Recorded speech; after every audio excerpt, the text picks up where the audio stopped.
बात शुरू कर सकते हैं? सब कंफर्टेबल बैठे हैं?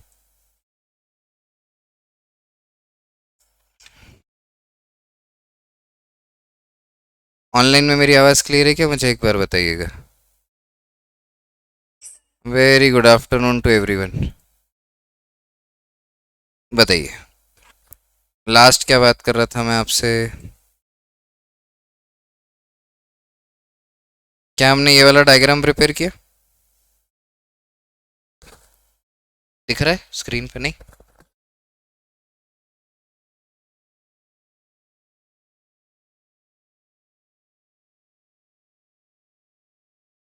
अच्छा, अकाउंट्स में क्या पढ़ लिया?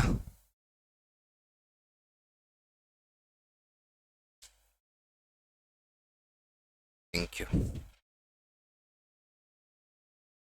बताइए जी, क्या ये डायग्राम पे बात कर चुके हैं अपन? एक बार मुझे पूरा डायग्राम समझा सकते हो? बनाया भी था घर जाके? अभी अभी देखेंगे। ठीक है, लेक्चर दूंगा मैं, देखना इसका। आओ जी। क्या चर्चा में है बेटा अपन? लाइन क्या है? Business started with, ends with consumption. तो कहाँ से चालू हुआ? एक आसाम की कहानी थी। आसाम में कौन था? फार्मर। क्या बनाता था? T leaf. टी लीफ उसने किसको दे दी? मैन्युफैक्चरर को। मैन्युफैक्चरर ने क्या किया? प्रोसेस। कौन सी प्रोसेस? Production process. क्या देख पा रहे हैं आप इस चीज को? ऑनलाइन में भी प्रोडक्शन प्रोसेस हुआ। यहां से टी का फिनिश प्रोडक्ट बना। ये कहाँ गया? एजेंसी के पास। बीच में क्या मिला है? Warehouse. फिर होलसेलर और रिटेलर, रिटेलर से पास की शॉप में, और फिर हमारी परिधि को मिल गया पीने के लिए। क्या ऐसा ही कुछ था? पूरी कहानी क्लियर है? ये जो बीच में कार देख रहे हैं, ये क्या है? ट्रांसपोर्टेशन। ये जो टीवी है, ये क्या है?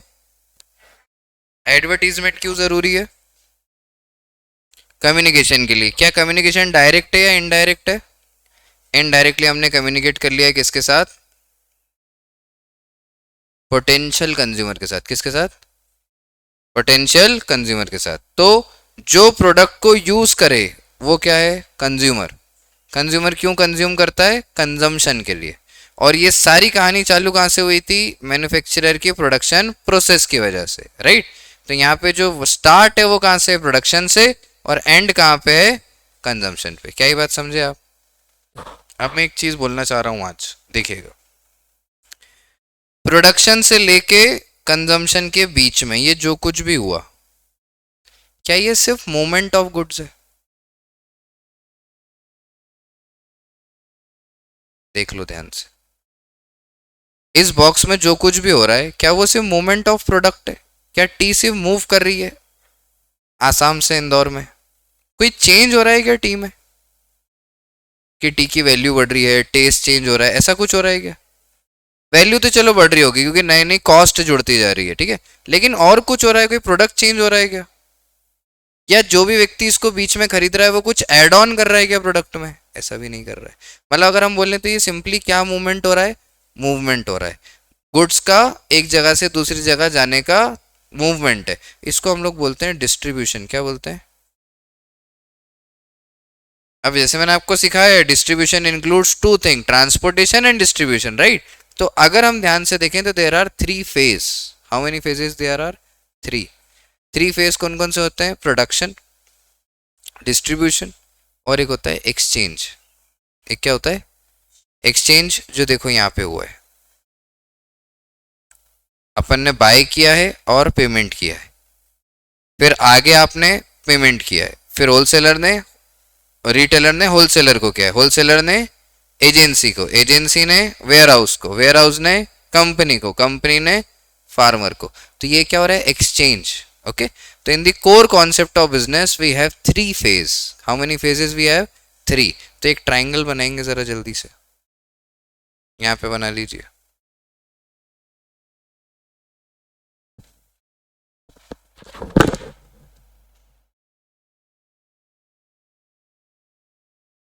ट्राइंगल बनाइए।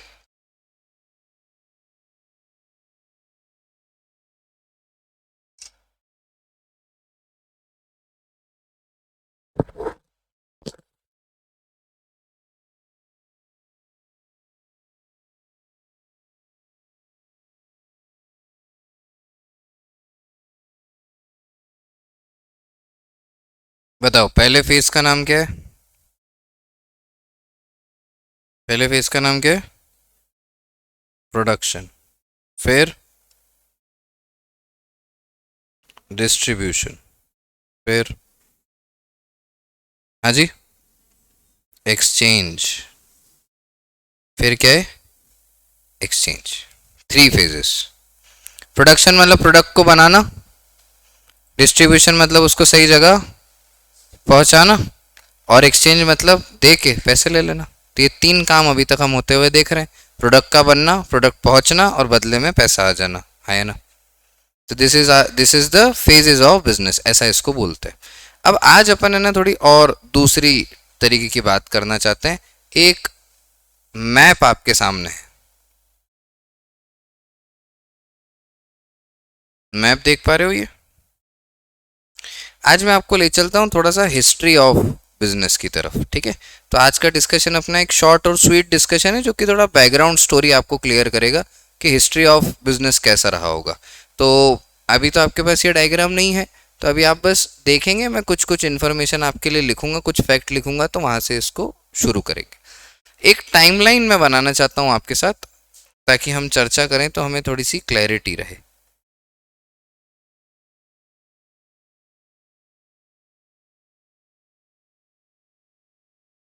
अभी मैंने एक टाइमलाइन बना दी नॉर्मली, तो पहले से लेके अभी तक काफी सारे समय बदला, तो वहां से बात शुरू करेंगे। तो एक टाइमलाइन आप भी बनाइए अपनी कॉपी में, किसी स्ट्रेट लाइन खींच लीजिए।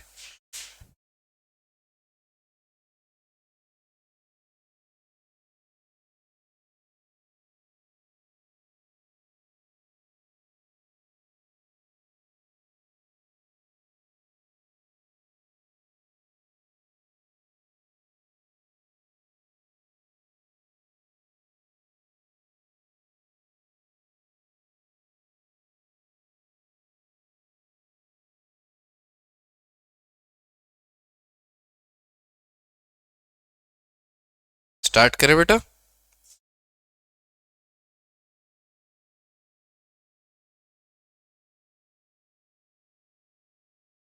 अभी मैं ले चलता हूं आपको 1,000 साल पीछे, 1,000 साल पहले। 1,000 साल पहले क्या हो रहा होगा इंडिया में?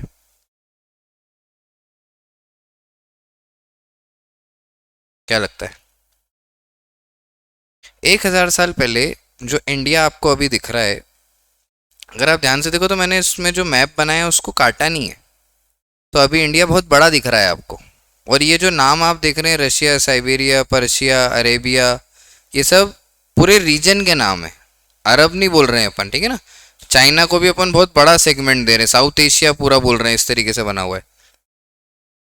ये जो समय है 1,000 साल पहले का, वर्ल्ड की टोटल जितनी वेल्थ थी, मान लो 100 अगर वेल्थ थी, तो उसका 2/3 वेल्थ इंडिया के पास होती थी। इतना ज़्यादा इंडिया बिजनेस में स्ट्रांग था। वो समय था जब हमारे यहाँ पे जुजैन करके एक व्यक्ति बाहर से आता था घूमने के लिए, नहीं, एक्सप्लोर करने के, इंडिया में इतना पैसा कहाँ से है, इंडिया इतना वेल्दी और इतना रिच कैसे है। उस समय पे इंडिया को एक नाम दिया गया, वो नाम क्या था? स्वर्ण भूमि। इसलिए हम क्या बोलते हैं? India is a land of gold.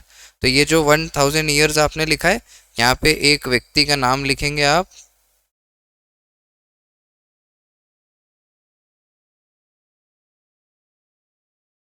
जुजैंग जी आए, और इस एरा में हमें क्या नाम बोला गया? Land of gold.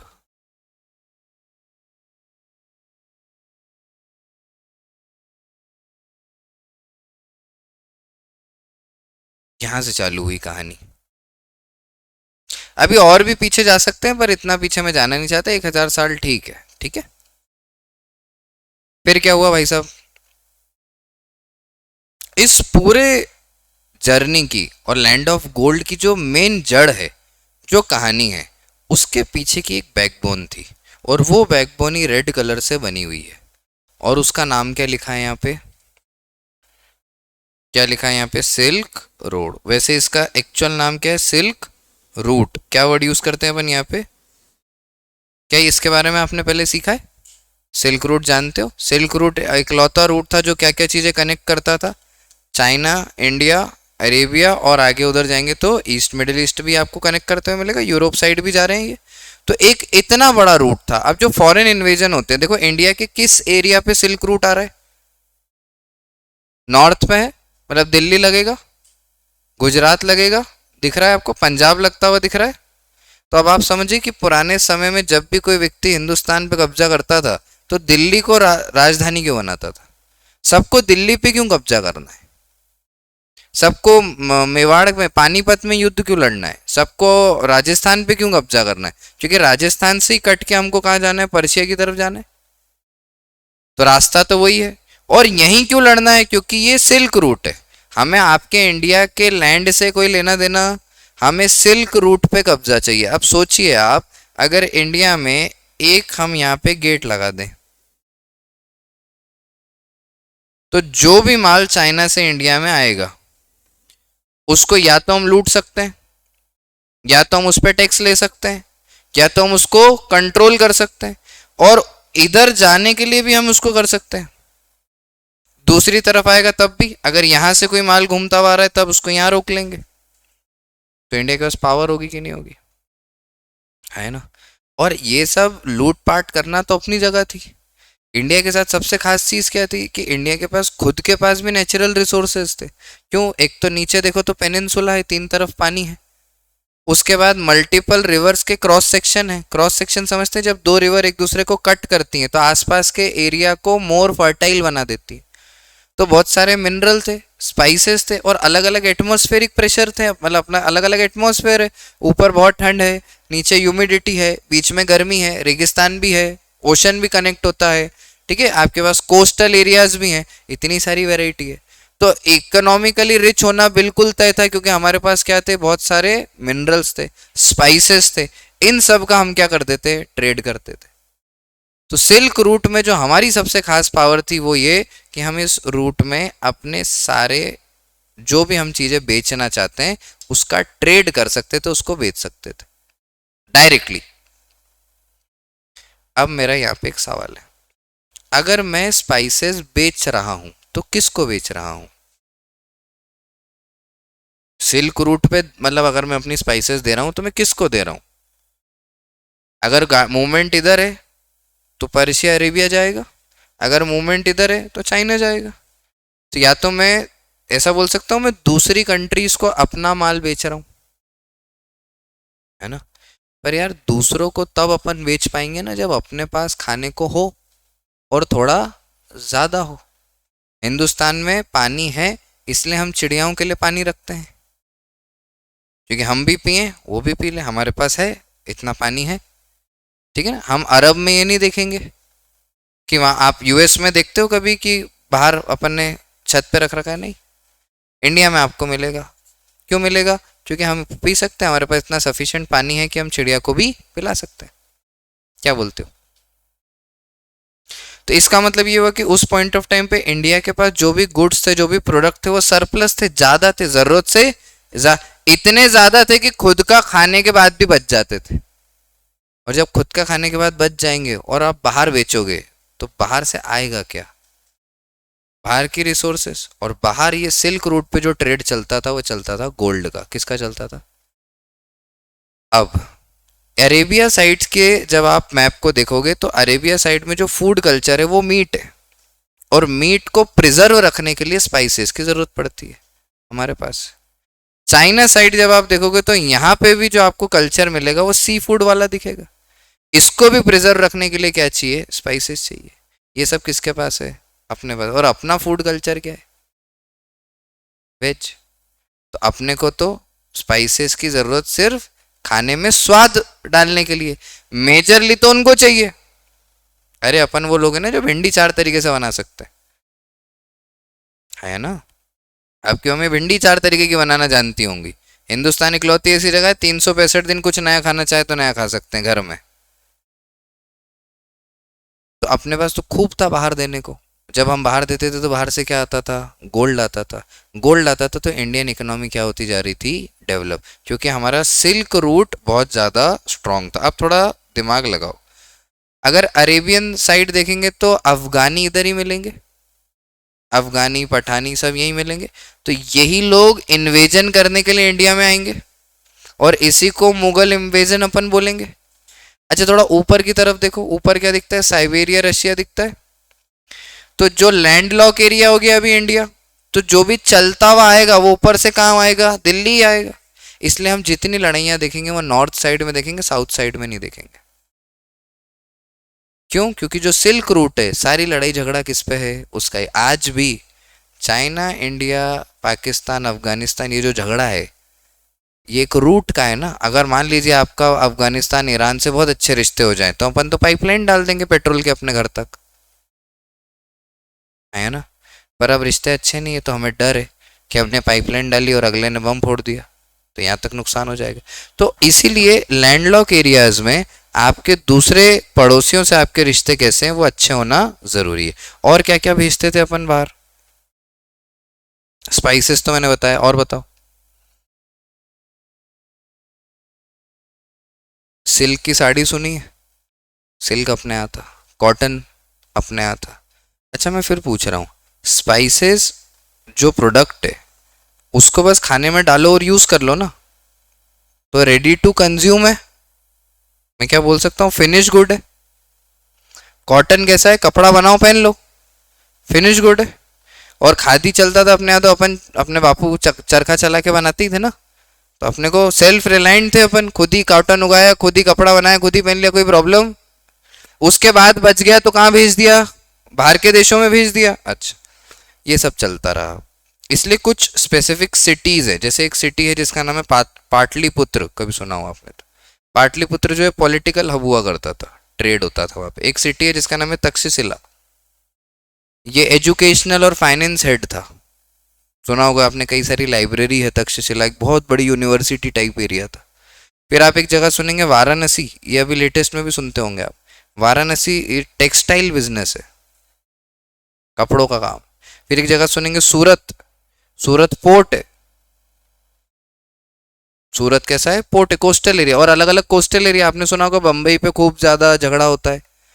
मतलब पुराने समय अपन सुनते हैं बम्बई पे ये हुआ, बम्बई में हुआ। फिर हम जब कोई युद्ध देखेंगे तो हम किस तरफ देखेंगे, मद्रास साइड में बहुत सारे युद्ध देखोगे आप। फिर बंगाल साइड में आप बहुत सारे युद्ध देखोगे। आप थोड़ा ध्यान से मैप नोटिस करो, ये तीनों ही एरिया कोस्टल एरिया है।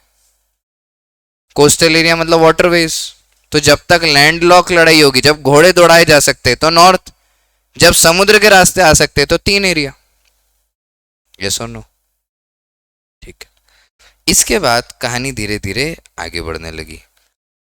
कहानी आगे कब बढ़ी, एक प्रॉब्लम आने लगा। अभी इतना सब हम माल बाहर भेजते हैं और इंडिया में लौट के क्या आता है, गोल्ड सिल्वर ये सब। अब गोल्ड सिल्वर लेके ट्रैवल करना इंडियंस के लिए प्रॉब्लमेटिक था। थोड़ा इमेजिन करिए, आप 10 किलो सोना लेके सिल्क रूट पे चल रहे हैं तो क्या होगा, लूट लिए जाओगे, कोई ठोक देगा, सब लूट के ले जाएगा। लूट के ले जाएगा तो आपकी तो जमा पूंजी, लेकिन इसमें फायदा किसका हुआ, सामने वाले का, क्योंकि कुछ करना भी नहीं पड़ा और गोल्ड भी आ गया। और गोल्ड क्या है, जो कॉमनली ट्रेडेबल है, तो ट्रेड भी कर सकते हैं। तब यहाँ पे इंडियंस ने छोटा सा सिस्टम डेवलप किया जिसको हम लोग बोलते हैं हुंडी। क्या बोलते हैं, एक कॉन्सेप्ट यहाँ पे डेवलप किया उन्होंने, हुंडी। हुंडी चिट्ठी बोलते हैं वैसे इसको, क्या बोलते हैं, हुंडी चिट्ठी, HUNDI। हुंडी चिट्ठी में क्या होता है, जैसे एक पेपर पे लिख के दे देंगे कि इतने पैसे मेरे को परिधि को देना है, और ये जो चिट्ठी है ये मैं अगली जगह दिखा दूंगा तो पेमेंट हो जाएगा। ट्रस्ट के लिए, sort of you can say like a cheque. आज भी चलता है, अगर 1 नंबर 2 नंबर में पैसा आपने सुना हो ब्याज पे चलाते हैं लोग, तो वो हुंडी पे ही चलता है। हुंडी बना देते हैं, पैसा ब्याज पे चलता है, इस तरीके से होता था।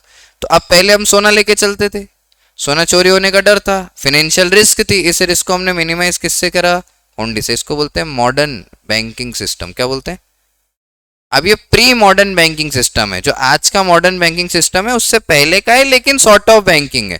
हम वो जो गोल्ड लेके ट्रेवल कर रहे हैं उससे हमने आपको खुद को क्या करा है, बचा लिया। क्या बात समझ पा रहे हो, वेरी गुड। फिर फिर क्या समय आया, अब हम बहुत बेटर हो गए, ठीक है, अब हम बहुत बेटर हो गए। अब हम चलते चलते आ गए हैं कहाँ पे, 1600 में। 1600 में इंग्लैंड में क्या बनी, ईस्ट इंडिया कंपनी क्या बनी, और 1608 ईस्ट इंडिया कंपनी कहाँ आ गई, पानी के रास्ते से इंडिया में। पहले क्या करने आए थे, बिजनेस करने आए थे, सूरत ही आए थे, पहली फैक्ट्री भी इन्होंने सूरत में इस्टेब्लिश करी। क्या करने आए थे, ट्रेड, किस तरीके का ट्रेड, स्पाइसेस का ट्रेड, क्योंकि वहाँ पे इनका कल्चर था मीट कल्चर, उसको प्रिजर्व करने के लिए इनको क्या चाहिए था, स्पाइसेस, तो उसकी ट्रेडिंग करने आए थे, उसकी खरीदी बेची करने आए थे। लेकिन अब दो सिनेरियो हैं बेटा, इसके पहले कौन आ चुके हुए हैं इंडिया में, मुगल्स। तो अभी हिंदुस्तान में राज कौन कर रहे हैं, मुगल। तो जब ईस्ट इंडिया कंपनी आई तो इंडिया में अब कितने लोग थे, इंग्लैंड वाले, मुगल्स, इंडियंस, और भी छोटे मोटे जो बाहर के आए रहते थे वो अलग। तो जो इंडिया है उसकी जो लड़ाई होती है आज़ादी की, वो कब होती है, जब मुगल एम्पायर गिर जाएगा और ब्रिटिश एम्पायर स्टेब्लिश हो जाएगा, उसके बाद हम ब्रिटिश एम्पायर से आज़ादी लेंगे, राइट। तो अभी हमको क्या देखना पड़ता है, ब्रिटिश एम्पायर का डेवलपमेंट और मुगल एम्पायर का डिप्लीशन गिरता हुआ, ठीक है। इसके बाद इंडिया की चर्चा यहाँ पे आगे बढ़ेगी। अब ये लोग आ गए, ईस्ट इंडिया कंपनी आ गई। ईस्ट इंडिया कंपनी ने सबसे पहले क्या करा, इंडिया के बिजनेस को समझा, सिल्क रूट को समझा, लोगों को ये समझ में आ गया था। अब देखो मजेदार बात देखो, ईस्ट इंडिया कंपनी आई पानी के रास्ते, तो ये कोस्टल एरिया पे आई, जबकि जो भी मुगल सल्तनत थी वो कहाँ बैठी है, नॉर्थ में बैठी है। तो नॉर्थ में सिल्क रूट तो इनके पास है ही, साउथ का जो भी काम था वो अपन ने खुद मैनेज कर लिया। तो नॉर्थ किसके पास है, मुगल्स के पास, साउथ किसके पास है, ब्रिटिशर्स के पास। अपने पास क्या है, अपने पास कुछ नहीं, अपन बस खाली ताली बजाने के लिए अपन एंजॉय कर रहे हैं, चिल, अपने को टेंशन ही क्या है। जब गांधी जी बोलते चलो देश की आज़ादी है, अपने अपन को आज़ादी नहीं मिली है, तो हिंदुस्तानी लोग बोलते थे अरे काय की आज़ादी नहीं मिली, हमारे 12 बच्चे हैं, हम किसी ने रोका ही नहीं, हम आज़ाद हैं, इतनी आज़ादी तो है और क्या चाहिए। तो गांधी जी उनको समझाते थे अरे ये वाली नहीं, दूसरी वाली आज़ादी, बड़ी प्रॉब्लम थी। अब ये पिक्चराइजेशन आप देख पा रहे हैं, विजुअलाइज कर पा रहे हैं, ठीक है जी। अब क्या होने लगा, अब ब्रिटिशर्स ने दिमाग ही लगाया कि ये इंडिया यहाँ पे बाहर भेजता क्या है,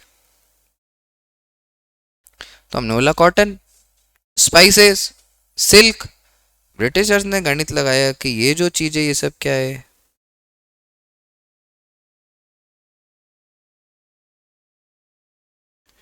ये सब क्या है, फिनिश गुड्स, ये सब क्या है।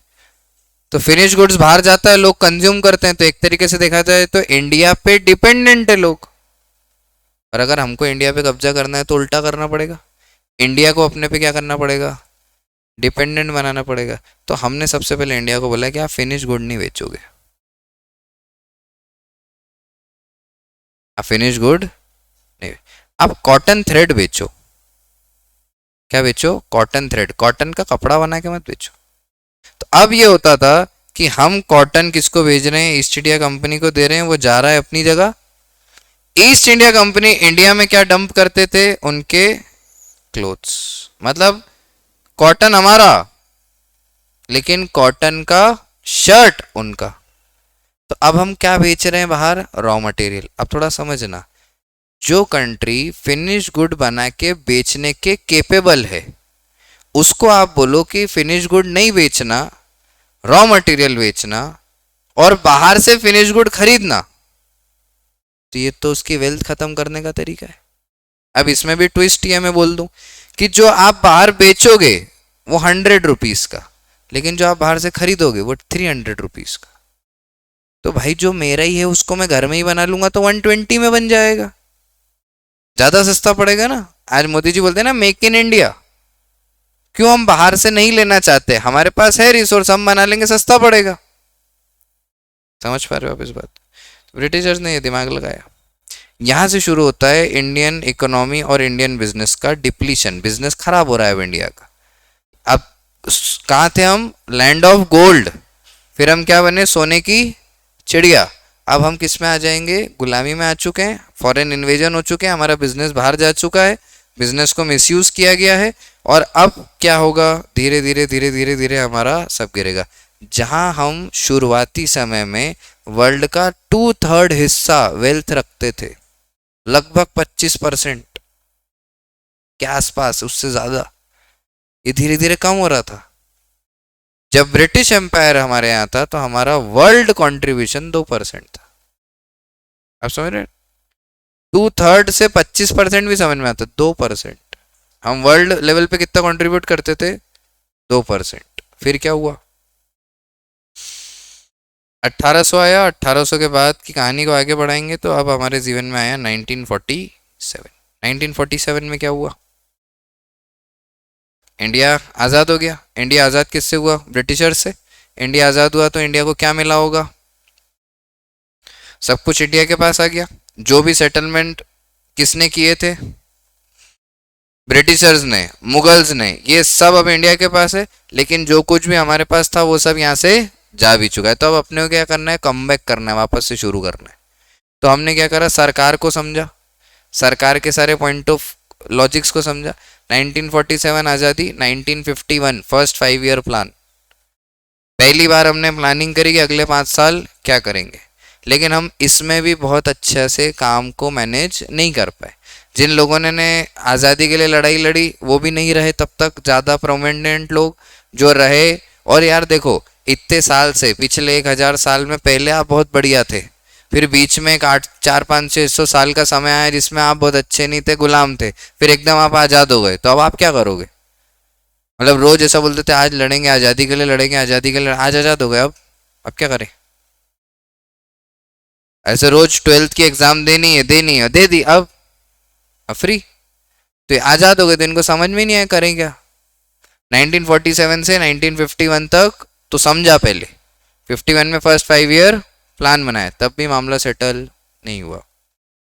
क्यों, जो शुरुआती समय था उसमें इंडिया को एक चीज समझ में आ गई थी कि इंडिया की एक मेजर गलती है कि इंडिया ने अपने ये सिल्क रूट का जो एरिया है ना, इसको ओपन कर रखा था। इसको क्या कर रखा था, ओपन कर रखा था। कब, शुरू से ही। क्यों ओपन कर रखा था, रिसोर्सेस थी, सिल्क रूट अपने यहां से जाता था तो माल बेचेंगे बाहर। अब इसी ओपन रूट की वजह से बाहर के लोग इंडिया आ गए और उन्होंने इंडिया पे राज कर लिया। तो नॉर्मली आदमी सबसे पहले क्या बोलेगा कि बाहर के आने वाले लोगों का रास्ता क्या करो, बंद। तो हमने इस ओपन इकोनॉमी को क्या कर दिया, क्लोज। हमने इकोनॉमी को क्या कर दिया, क्लोज। ना बाहर कुछ भेजेंगे ना बाहर से कुछ लेंगे। पर तब तक वर्ल्ड इकोनॉमिक्स बहुत चेंज हो चुका था, मामला सेट नहीं हो पाया। फिर उस समय आता है 1991 और यहाँ इंट्रोड्यूस हुआ एलपीजी। एलपीजी बोले तो लिक्विड पेट्रोलियम गैस, है ना भैया। एलपीजी मतलब लिबरलाइजेशन, प्राइवेटाइजेशन, ग्लोबलाइजेशन। क्या मतलब होता है एलपीजी का, लिबरलाइजेशन, प्राइवेटाइजेशन और ग्लोबलाइजेशन। लिबरलाइजेशन मतलब जितना भी अंग्रेज सिस्टम बना के गए सबको लिबर्टी दो, जो चाहे वैसा काम करे। प्राइवेटाइजेशन मतलब सारी सरकार, जो ब्रिटिश सरकार थी उसने सारे सेक्टर अपने पास रखे थे, हमारे हिसाब से सब होना चाहिए, इसको हटा दो, प्राइवेट कर दो सेक्टर्स को, ठीक है। प्राइवेटाइजेशन शुरू करा और ग्लोबलाइजेशन, बाहर के रास्ते खोले। 1991 में बाहर के रास्ते खोले गए कि भैया अब आप आइए, हमारे बच्चों को मैकडी खिलाइए, इनको लिवाइस की जीन्स पहनाइए, अपना माल बेचिए। और तब तक उन लोगों ने, ब्रिटिशर्स ने इतने साल लूट लिया, पैसा आ गया और खुद को इतना डेवलप कर लिया कि अब आपको फिनिश गुड हम ही देंगे, आप बना ही नहीं पाओगे। तो 1991 में जब गेट खुले तो बाकी सब चीज़ें इंडिया आने लगी और 1991 से रिसोर्स, थोड़ा सा बिजनेस में एक चेंज आया। अभी अगर हम मॉडर्न टाइम्स में देखें, मॉडर्न टाइम्स क्या चल रहा है 2026, तो 2026 में आपको क्या दिख रहा है, डिजिटल पेमेंट, फ्लिपकार्ट, अमेजॉन, ई बिजनेस, यहाँ तक हम आ गए। कहाँ से चले थे अपन, चलते चलते चलते चलते कहाँ तक आ गए, यहाँ तक आ गए। क्या ये बात समझ पाए, this is how the evolution of Indian business. ठीक है, क्या यहाँ तक क्लियर है? पक्का? ये थोड़ा सा डायग्राम समझ में है, थोड़ा बैकग्राउंड हिस्ट्री आपको समझ में आ रही है? मैंने ये लेक्चर आज के लिए रखा है इसलिए कि थोड़ा मैं आपको हिस्ट्री से अवगत करा सकूं। वैसे तो आप पढ़ोगे तो आपको क्लियर होगा, पर थोड़ा इस तरीके से पढ़ने से, विजुअलाइज करने से आपको थोड़ा और क्लैरिटी आ जाएगी, राइट? तो आप जैसे आपको, आप देखो ऐसे तो ये हिस्ट्री है कि पहले क्या था अब क्या है, राइट? लेकिन हिस्ट्री को अपन किस एंगल से पढ़ रहे हैं? बिजनेस के एंगल से, कि पहले क्या बिजनेस चलता था, फिर बिजनेस में क्या चेंज आया, मुगल आए तो बिजनेस में क्या चेंज आया, मुगल आए तो बिरयानी बनी, चिकन वो लाए, चावल अपने पास थे। हम बोलते हैं जो मुगलाई बिरयानी, भैया बिरयानी कैसे बनाते? चावल थे क्या तुम्हारे पास? तुम मसाला डालते हो, स्पाइसेस, वो कहाँ था? यहीं था ना। तो बिरयानी कहाँ बनी? यहाँ बनी। हमने उसको क्या खिलाया? हलवा खिलाया, खीर। अरे ईद में खीर बनती है ना, खीर कैसे बना लेते हो तुम? दूध था,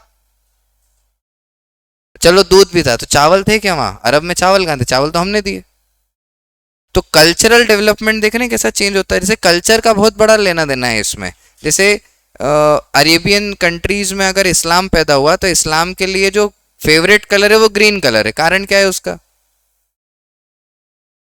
वाई ग्रीन? सोचा नहीं होगा कभी आपने। Geography is directly related to the culture. Geography, repeat करो लाइन, क्या बोली मैंने?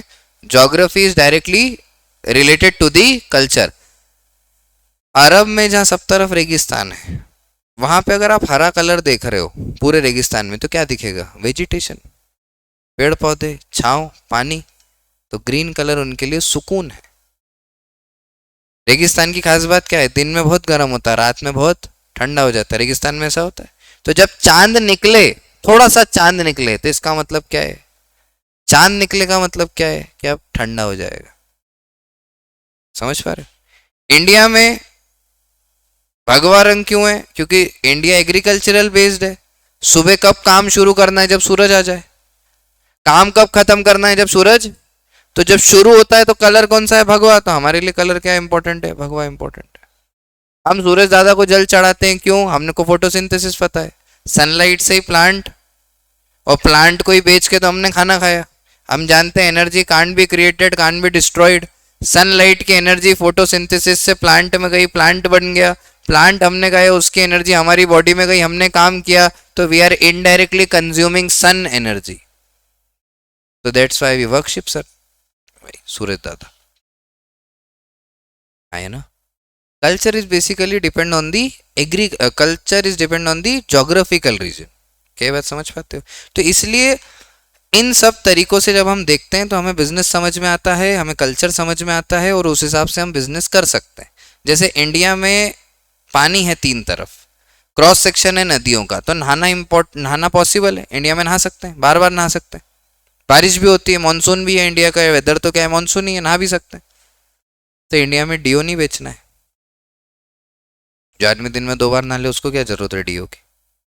लेकिन यूएस में बर्फ पड़ती है, माइनस में टेम्परेचर चले जाता है, वो लोग टिश्यू पेपर यूज करते हैं, नहाते ही नहीं। टिश्यू पेपर यूज करने वाला आदमी जो है वो कहाँ से नहाएगा? वो भरी ठंड में नहा ले 5-6 डिग्री में 2-3 दिन रोज, तो खत्म ही हो जाएगा। तो वो लोग डीओ बनाएंगे।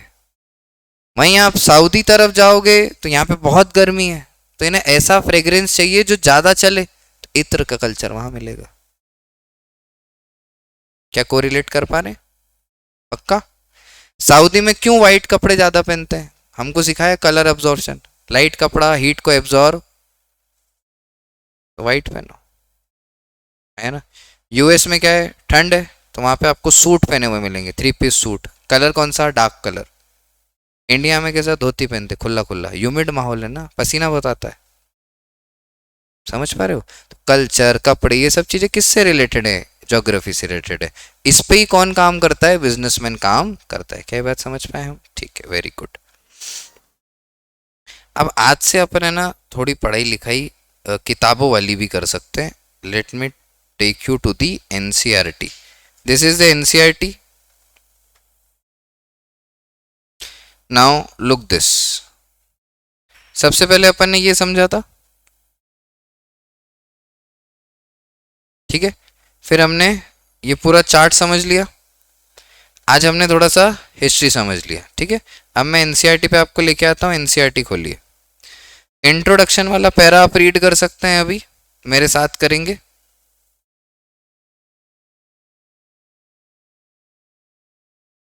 इसके बाद एक टॉपिक है यहाँ पे, role of business in development of economy.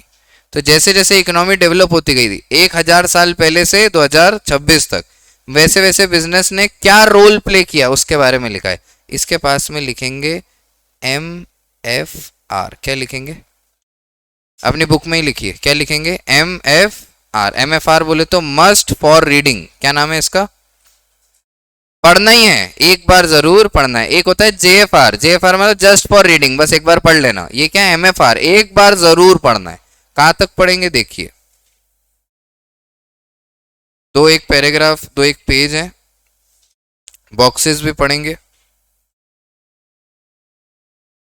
यहां तक, कॉन्सेप्ट ऑफ बिजनेस के पहले तक।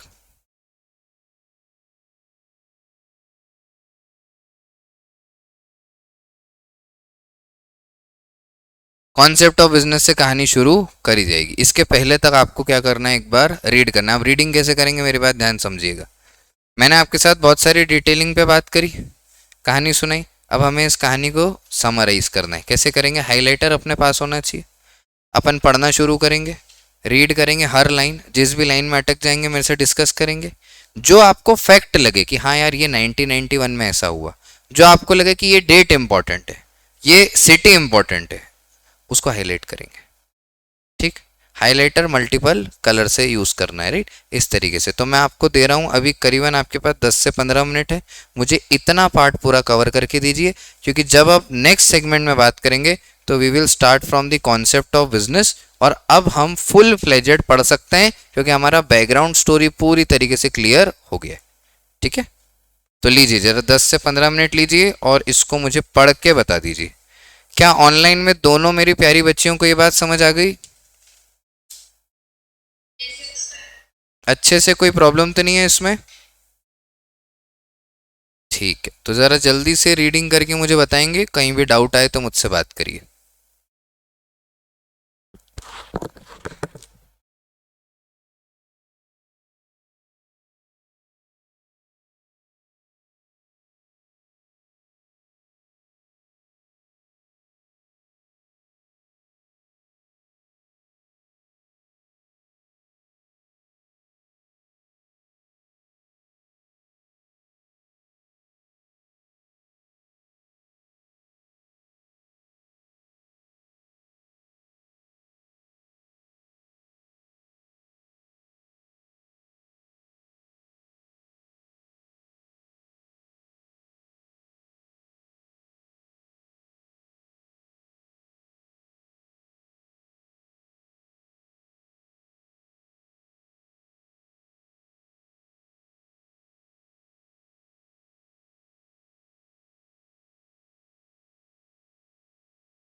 हेलो।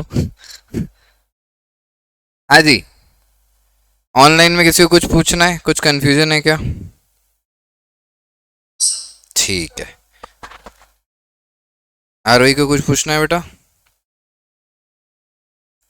तो अब जो शुरू होगी पढ़ाई वो शुरू होगी कॉन्सेप्ट ऑफ बिजनेस से। सारी चीजें अपनी क्लियर हो गई हैं, बेस अपना रेडी हो गया है। अब अपन स्टार्ट करेंगे कॉन्सेप्ट ऑफ बिजनेस से मेन चर्चा, ठीक है? तो अब वर्कबुक आपके पास होना बहुत जरूरी है। अब सब खेल वर्कबुक का है, ठीक है ना? तो अब वर्कबुक से अपन बातचीत शुरू कर लेंगे। अभी तक मैंने जितना बताया उतना एक रीड करके रखेंगे, हाईलाइटर यूज करेंगे, अच्छा रहेगा, राइट? चलिए, thank you so much, we will meet soon and discuss ahead.